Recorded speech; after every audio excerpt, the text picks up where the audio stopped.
이어서 요한복음 통독 강해하도록 하겠습니다. 16장을 보고 있죠. 지난 시간에 그래서 하나님의 사역의 루트에 대해서 좀 알아봤습니다. 하나님은 그 성경을 통해서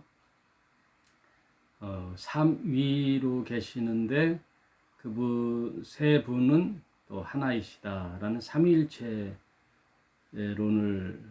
성경을 보면 알 수 있어요. 예수께서 하늘의 권세와 땅의 모든 권세를 아버지께 위임받아 제자에게 넘겨주는 말씀을 마태복음 마지막 장 19절에 하시면서 하늘과 땅의 모든 권세를 내게 주셨으니 내가 또 너희에게 위임한다 할 때 너희는 가서 모든 족속으로 제자를 삼아 아버지와 아들과 성령의 이름으로 세례를 주라. 거기에 이제 성부, 성자, 성령의 삼위일체에 관련된 말씀이 나오는데 지난 시간에 이런 관계를 살펴보면서 삼위 하나님은 종적으로 우리에게 다가오신다 말씀하셨잖아요. 성부 하나님은 보내시는 분이시고 그 보내심을 받는 예수가 아들로 이 세상에 사람의 모습으로 오죠. 그래서 그걸 sending forbilla라고 그러거든요. 보내시는 분, 또 보내심을 받는 자, 그 아들로서 이 땅에 예수가 오는 거죠. 그래서 예수는 신이면서 인간의 모습으로 오는 거예요. 죄는 없으나 죄의 모습으로 오니까 예수는 이제 죽는 거예요. 예수는 이 땅에 죽으러 오는 거죠. 모든 하나님과 대척이 되었던 죄와 우상들의 보이는 그 새긴 문자잖아요. 이 모든 것을 예수님께서 뒤집어 쓰고 이제 죽음으로써 이제 하나님 앞에 의의를 드러내게 되는 거죠. 그러면서 성부 하나님, 성자 예수님, 그 성자 예수님은 인류 역사의 한 순간 내재하셨죠. 그걸 이제 역사적 내재자라고 그래요. 예수가 이 땅에 2000년 전에 왔던 그 날짜, 2000년. 그래서 33살의 삶을 살다가 십자가를 지고 죽으심. 그거를 이제 역사적 한순간에 왔다 그래서 역사적 내재자. 내재자란 그리스도죠. 하나님을 대언할 자, 대신할 자를 그리스도라고 그러거든요. 그 그리스도는 또 그 임무를 마치고 이제 십자가에 죽으시고 부활하시고 그리고 난 후에 아버지께로 가지요. 그러면 역사적 한순간의 내재자였기 때문에 오고 오는 다음 세대의 인류에게 내재할 분이 있어야 된단 말이에요. 그분이 이제 성령님이라는 거죠. 성령 그리스도. 그래서 그 예수님도 보혜사고 성령을 예수께서 가리켜서 다른 보혜사라고 이렇게 명명을 해요.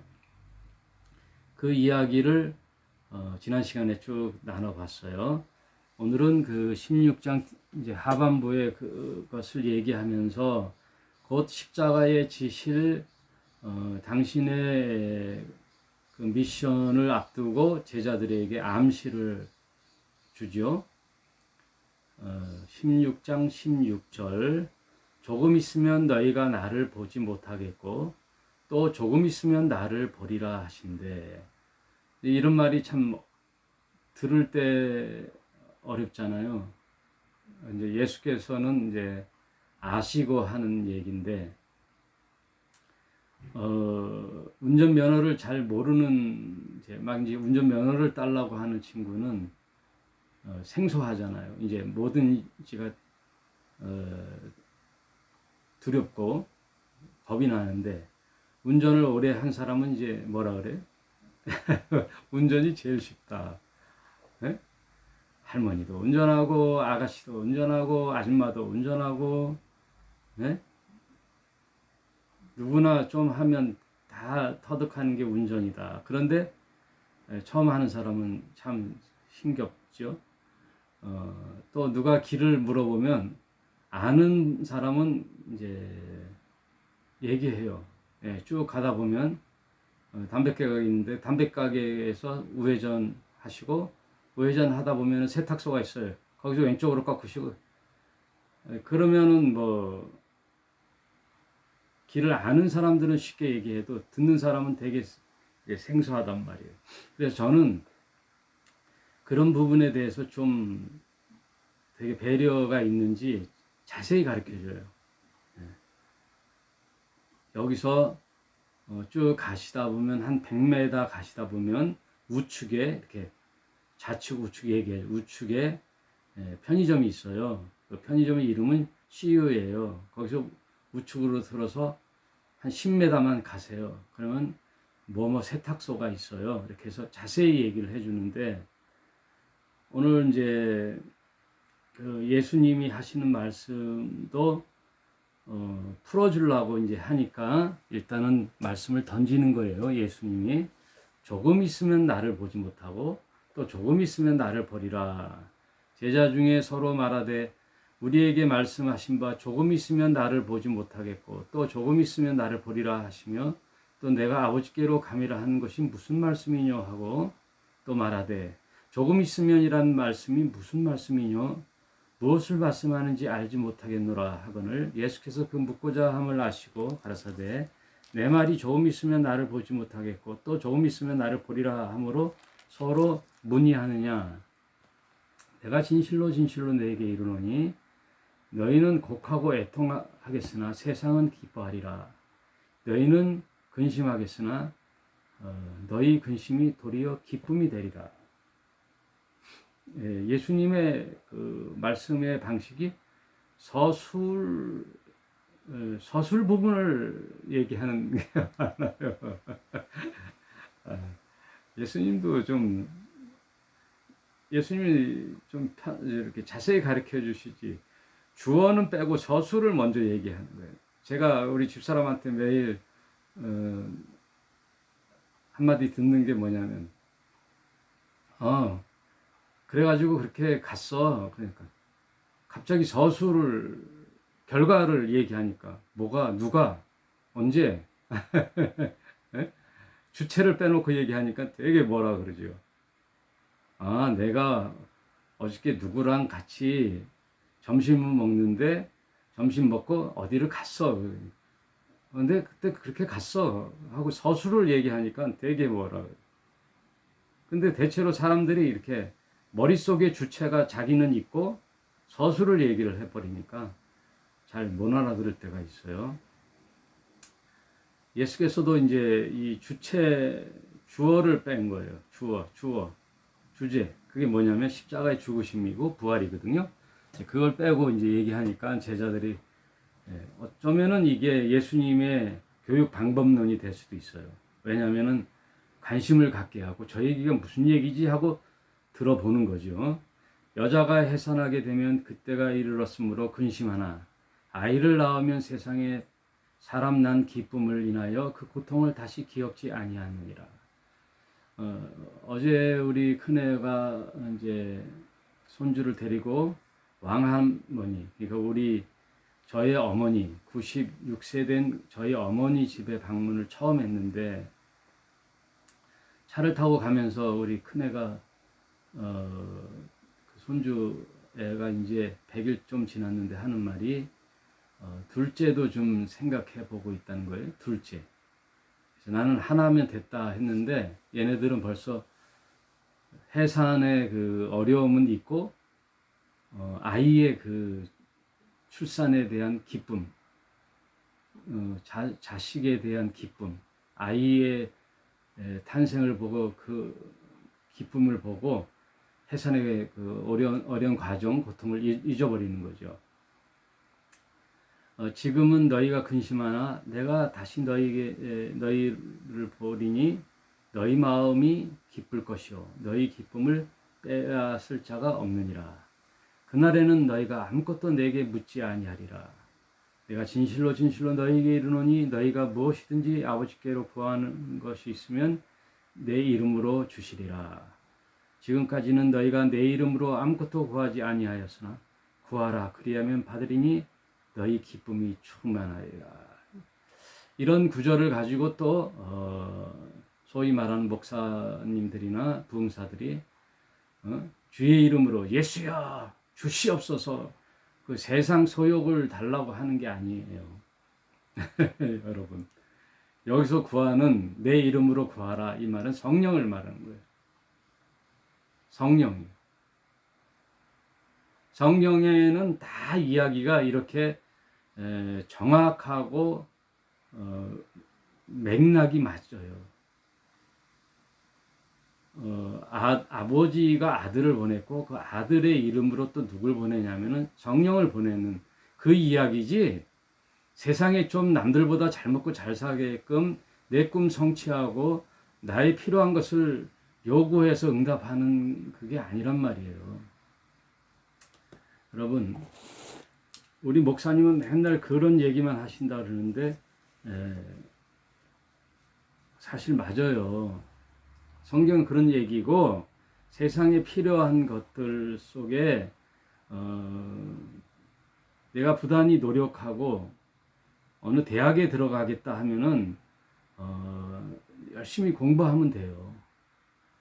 교과 과정을 충실히 하고 부족한 거 열심히 공부해서 대학 들어가고, 또 회사의 일은 내가 열심히 정직하게 성실하게 일하면 오너들이 알아주지요.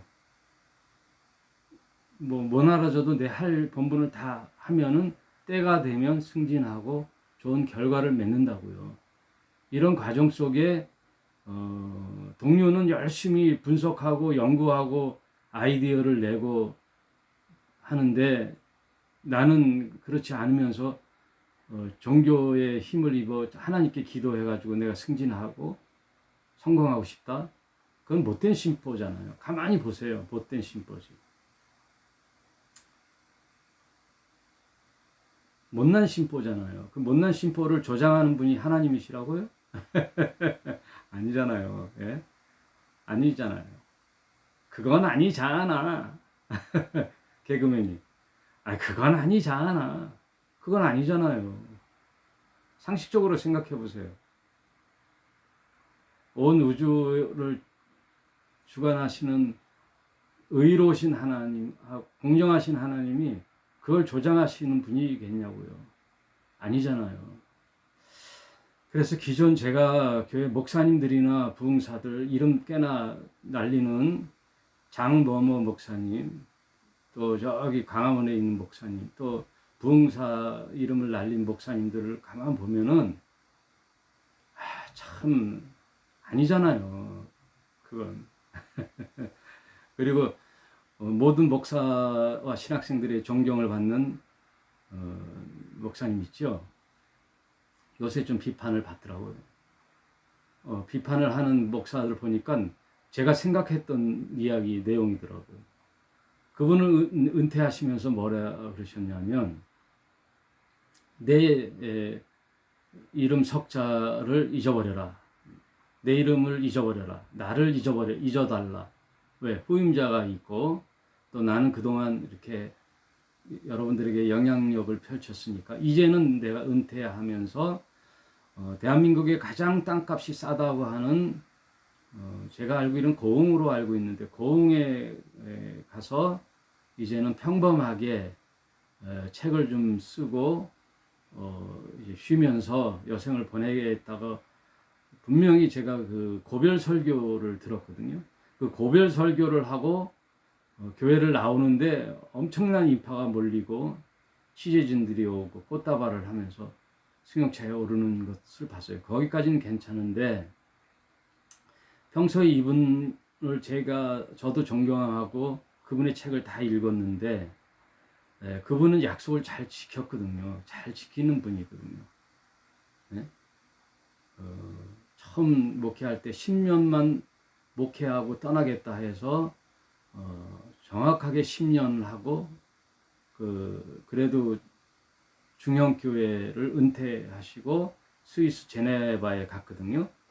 거기서 선교사 생활을 했는데 그분이 이제 다시 한국에 돌아와서 약속을 하면 잘 지켰다고요. 근데 요새 보니까 그분이 심심치 않게 유튜브에 나와요. 그리고 어느 교회든 다니면서 사경회를 하고 부흥회를 하고 하더라고요. 강단에 쓰더라고요. 활발하게. 차라리 저 은퇴합니다 하고 조용한 곳 시골에 내려갑니다 하고 말았으면 되는데, 내 이름을 잊어달라 하고 이제 세상에서 당신의 이름이 나오지 않고 책이나 집필을 하는 일로 보내겠다라고 했기 때문에 약간 실망감을 갖게 됐어요. 그리고 그분이 목사의 이중직에 대해서 비판을 하더라고요. 이중직. 목사는 목사의 노릇만 해야지 직업을 가지고 돈벌이를 하면서 목회를 하면 안 된다. 그걸 이제 목회자의 이중직이라고 그러거든요. 그러면 아무래도 조심스럽다. 그 이중직에서 아무래도 목양에 소홀히 하게 되니까 목양에 집중하는 게 낫겠다. 그러는데 그분은 목회를 하면서 생계를 위협받아 목회자면서 가장이잖아요. 그거에 대한 깊은 고뇌가 없어요. 아픔이 없어요. 그러려면 목회를 그만두라 이렇게 딱 단정적으로 말씀하는데 또 그게 성경적이라고 할 수가 없어요. 네. 목사라는 개념을 잘 모르는 거죠. 목사가 뭡니까? 네? 목사가 과연 뭡니까? 네? 성경에서 말하는 목사가 뭐예요? 지금 기독교 개신교에서 목회하는 그 목양의 모습이 성경적 목양의 모습인가요? 아니잖아요. 우리의 모델은 예수님이잖아요. 그리고 우리의 모델은 또 바울이라고 할 수도 있잖아요. 사도 바울은 이중직을 하면서 선교 사역을 했거든요. 그리고 이제 시대가 좀 다르기 때문에 그것을 열어놔야지 안 된다라고 비판하는 정도의 식견이라면 좀 약간 실망스럽다. 내가 존경했던 분에 대한 실망스러움이 앞선다. 그 얘기예요.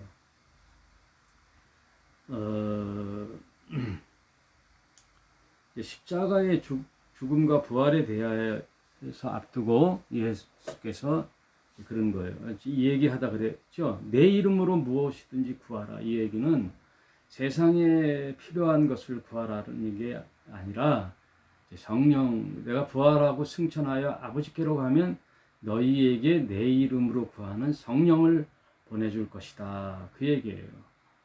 여러분, 가장 중요한 성령이 내게로 오면 됐지. 그리스도가 내게로 도킹하면 끝나는 거지. 여러분, 예를 들어 그리스도가 나에게 오지 않고 세상의 모든 것을 구해서 내가 쟁취하고 얻었다면은, 획득했다면은, 그러면 그게 좋은 건가요? 아니잖아요. 가장 본질적인 그리스도가 나와 함께 내 심중으로 오셔야 되잖아요. 내 머리로 도킹하셔야 되잖아요. 나와 한 몸이 돼야 되잖아요. 그게 가장 중요하단 말이에요. 그리스도 한 분이 나에게 오면 됐지. 뭘 더 바라겠어요. 세상 모든 것은 어떻게 보면 탐욕이죠. 탐욕이에요. 나에게 주어진 것에 감사하면 그걸로 만족하고 자족하며 사는 거지, 남들보다 좀 더 나은 생활을 꿈꾼다? 탐욕이 되기 쉽지요.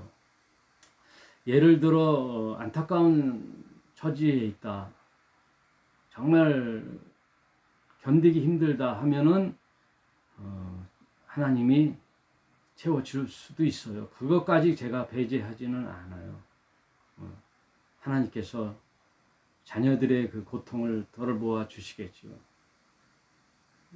정말 힘겨운 가운데 또 질병으로 고통받는 자들에게 하나님께 아뢰고 기도해서 치유받고 또 그 힘겨운 자리를 이겨나갈 수 있는 어떤 용기와 힘을 주는 것까지는 괜찮단 말이에요. 그런데 잘 살면서도 거기에 더 뭐를 채우고 싶다. 내 자녀는 인류대학 가고 싶다. 우리 남편은 계속 승진하고 싶다. 나는 나의 꿈을 위하여 이런 것들이 나에게 성취됐으면 좋겠다. 이런 것들은 사실 성경에서는 말씀하고 있지 않아요. 여기서 내 이름으로 구하라는 것은 성령이라는 거예요. 이것을 비사로, 그러니까 비유로 너희에게 일렸거니와, 그 비유라는 건 뭐예요? 포도나무 비유, 나는 참 포도나무요. 또 아이를 낳는 해산을 잊고 해산의 고통을 잊고 또 아이의 출산을 통하여 기쁨을 얻는 이런 비유로 하지 않고 이제는 너희에게 이르지 않고 아버지에 대한 것을 밝히 이르리라. 언제? 그날에 너희가 내 이름으로 구할 것이요 내가 너희를 위하여 아버지께 구하겠다 한 말이 아니냐. 여기 답이 나오잖아요. 예수가 승천하여 아버지께 구해서 누가 나와요? 성령을 보내주신다는 거예요. 예수께서 요구해서 성부 하나님이 응답하여 보내시는 분이 보혜사 성령 그리스도예요. 그게 사도행전 1장 8절에 있잖아요. 내가 아버지께로 구한 성령을 너희에게 보낼 터이니 오직 성령이 너희에게 임하시면 너희가 힘을 받고 권능을 받고 에너지를 받고 능력을 받고 온 유대와 사마리아와 땅끝까지 이르러 내 증인이 되리라. 그 성령 임함도 뭐예요? 성령을 통하여 내가 여기에 내 세상 소욕을 채워서 쓰는 그런 신의 찬스를 쓰라는 게 아니라 복음 증언을 하는 증인이 되는데 성령을 필요로 하라 이거예요. 그리스도가 나와 함께 하면 그 사복음서를 흘러보내는 거예요. 에덴 동산에 네 줄기 강물이 흘러 넘치듯이 또 요한복음 7장에 얘기했는 내 뱃속에서 샘물이 흘러 넘치리라 했던 것처럼 내 입에서 사복음서 네 줄기 강물이 흘러 넘쳐. 그게 뭐예요? 생수의 강물이잖아요. 요한계시록 21장에 얘기하는 내 입에서 생명수 강이 흘러 넘쳐 12실과를 맺게 하고 그건 다 뭐예요? 또 그리스도로 생산하는 거잖아요. 리제네레이션. 예수께서 얘기한 너희는 가서 모든 족속으로 제자를 삼아 아버지와 아들과 성령의 이름으로 세례를 주고 그건 뭐예요? 기름 부음을 주고 너 그리스도야 라고 나 그리스도 도킹하였으니 너도 그리스도야 라고 흘러보내면 그들이 또 그리스도가 되어 가서 또 복음을 증언하는 증인이 된단 말이에요. 이게 성경 전체의 에덴 동산의 네 줄기 강과 같이 복음서의 네 복음, 사복음서와 같이 계시록의 생명수 강물처럼 이렇게 흘러 넘치는 거예요. 그게 뭐라고요? 성령이란 말이에요. 성령 그리스도가 기름이 흘러 넘쳐서 흘러나가는데 그 본질이 뭐냐? 오늘 이것만 하고 마치겠어요. 그 본질이 뭐냐? 성령의 본질이 뭐냐? 아하부의 사랑이에요. 아하부의 사랑. 우리가 믿음으로 예수를 믿음으로 하나님이 보내신 독생자라고 믿음으로 내가 이제 옛사람이 죽는 세례로 장사되었고 죽은 나에게 그리스도가 오셔서 내가 새 생명이 됐잖아요. 새로운 피조물이 됐잖아요. 새 사람이 됐잖아요. 그러면 나 그리스도로 함께하여 나 또한 그리스도로 흘러 넘치게 하는 거란 말이에요. 기름 부음을 주는 거란 말이에요. 그게 순환이 되는 거예요. 계속 재생산, 리제너레이션. 제자를 삼고 또 그 제자를 삼고 제자를 삼고 이렇게 내리사랑으로 흘러넘치는. 그거는 처음 조건이 뭐예요? 믿음으로 하나가 됐다면 이제는 사랑으로 기름 부음이 넘치는 거예요. 그래서 그리스도가 나와 함께하여 성령이 충만했다는 것은 사랑이 충만했다는 거예요. 딴 게 충만한 게 아니에요. 사랑이 답이란 말이에요. 믿음으로 예수와 한 몸이 되고 그리스도로 한 몸이 되어 내가 새 생명이 됐다면, 부활체가 됐다면 나는 다시 뭐가 되는 거예요. 예. 말씀을 흘러보내는 사랑의 통로가 되는 거란 말이에요. 사랑의 통로. 그래서 모든 성경의 마지막 키워드는 사랑이다. 이거예요. 사랑. 온전한 사랑. 이것이 미완성으로 이렇게 있다가 점점 내가 점점 그리스도의 분량의 차이까지 이렇게 충만해지는 게, 성령이 충만해지는 게 사랑이 충만해지는 거예요. 그래서 모든 성경의 키워드는 사랑이에요. 그 전제 조건은 믿음이고 그 이후에 우리에게 주어진 것은 사랑이에요. 그래서 내가 너에게 천국 열쇠를 주노니 네가 매면 하늘에서도 매일 것이요 네가 땅에서 풀면 하늘에서도 풀리리라 하는 그 열쇠의 이름이 뭐냐? 사랑이에요. 사랑. 성경에서 말하는 사랑. 그 사랑이 뭐예요? 아하부의 사랑. 아하부라는 히브리어가 같은 동의어가 구약에는 헤세드, 자비, 헤세드. 그리고 신약에 와서는 그게 신의 무조건적인 사랑인 아가페. 어린이에 대한, 젖먹이 어린이에 대한 사랑은 어머님의 무조건적인 사랑이잖아요. 그래서 신의 사랑의 닮음꼴이 어머니의 자식 사랑이잖아요. 내리 사랑. 아이를 사랑하는데 무슨 조건이 있어서 사랑하는 게 아니잖아요. 무조건 아이를 사랑하는 거죠. 사랑으로 흘러 넘치면 그 아이가 자라나서 부모가 돼요. 그래서 성경에서 너희들이 부모가 되어 부모를 떠나 또 자식을 낳아라, 그 얘기예요.